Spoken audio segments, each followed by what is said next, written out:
I'm Jordan Hammond with the NFL Draft Next Week. NFL Network analyst Daniel Jeremiah met with media to discuss this year's field, including a couple of Arizona Wildcats. Jordan Morgan is one of those names. The offensive tackle has been a mainstay along that Wildcat offensive line and should hear his name early.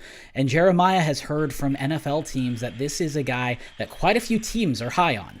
I know one team that thinks he's one of the 3 or 4 best tackles in the draft. So that's a little bit higher than I am on him. My concern with him was just really play strength. And, I've been burned a couple times on guys that are really good athletes, have great feet, but just didn't have the core strength.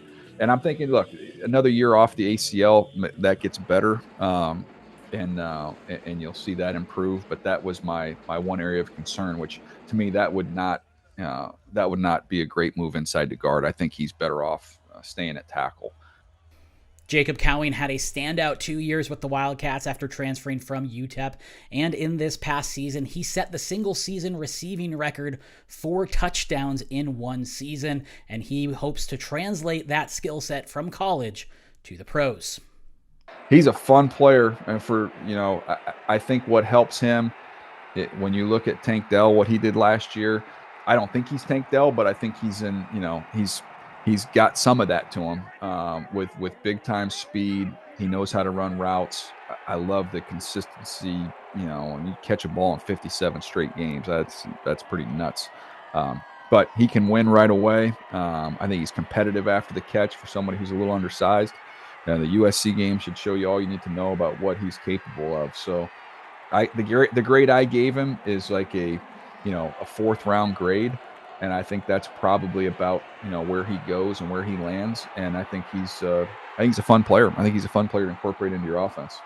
Tight end Tanner McLaughlin is one that Jeremiah is very high on, and he made the most out of his time in Tucson these past couple years. He's my second tight end in this draft, which I think probably that might surprise some people, but I was a big fan of his game.